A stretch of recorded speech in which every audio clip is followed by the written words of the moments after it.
Hi, this is Katie Clancy, CEO of the Cape House at William Ravis, and you are watching the Cape House Show, where we give you the tips, tools, and sense of humor you're gonna need to get through the biggest transaction of your life.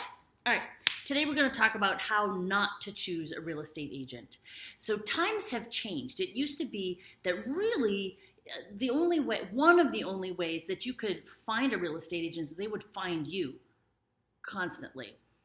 Do things like knock on your door in the middle of the day or call you up out of nowhere to these strangers trying to get your business. Well, good news, you don't have to do it that way anymore. You have the ability to connect with a real estate agent or find one without having those intrusive experiences. So if someone is going to knock on your door that you don't know, you don't have to answer that. That is not the real estate agent that I think you should work with. You don't know anything about them. Like, what is going on there? Same thing goes for someone who just calls you out of the blue. So if you had tried to sell your house on your own with a for sale by owner, believe me, we have a database that you're in, and we find you, and we call you up, and we try to get you to list with us. So we'll do things like, hey, so I'd like to preview your house. I may have a buyer. If you have a buyer, bring them, okay?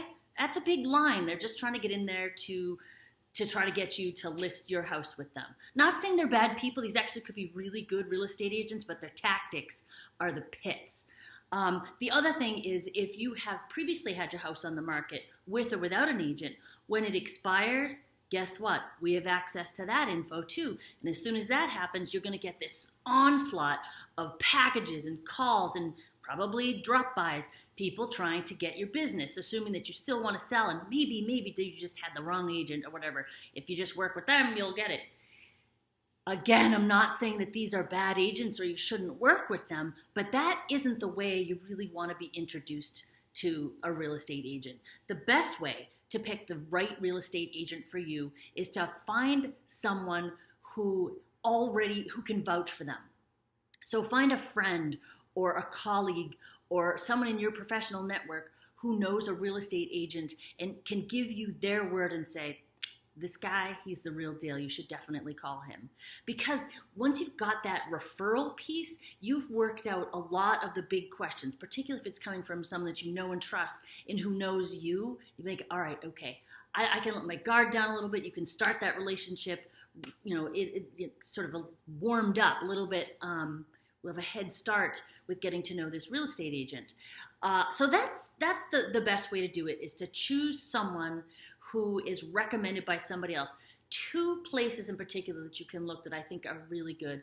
One is go to your bank, go to the mortgage section of your bank, to the loan officers, and say, hey guys, who do you know that is a great real estate agent around here? And talk about where you're selling or where you're buying. And they'll be like, oh, so-and-so is just super. I think you guys would be a great match. Same thing goes for real estate attorneys. So if you have a real estate attorney in your circle of friends, call them up and be like, hey, Paul, you know what? I know you work with a lot of real estate agents every day. Who do you think I should call to sell my house? And here's my circumstance. And you can be like, oh, you know what? There's a couple that are good in your area. It'd be these people and these people. And then you're halfway there. You know you've got some good people to choose from. So end of story is, when you're choosing a real estate agent, you don't have to work with a stranger. You don't have to tolerate people intruding on your life. You reach out to them. You control the relationship. You do the interviewing so that you feel 100% good about who you choose. Because if you choose the right person and you set that relationship off right from the very beginning, chances are your home sale or home purchase is going to go way better. All right, if you want to know who we recommend to sell or buy real estate, and listen, of course, we want you to work with us if you're going to be on Cape Cod, but if you want to buy or sell a house pretty much anywhere in the country and even many parts of the world, we know people there. We are people you can call and say, hey, Katie, we're thinking of moving down to North Carolina. Do you know anybody down there? How about Miami? Do you know anybody? Yeah, we do. We know people all over the place, and we can absolutely get you set up with someone who we think would be a good match for you. And if you want to just reach out to us anyway, come see us at thecapehouseteam.com.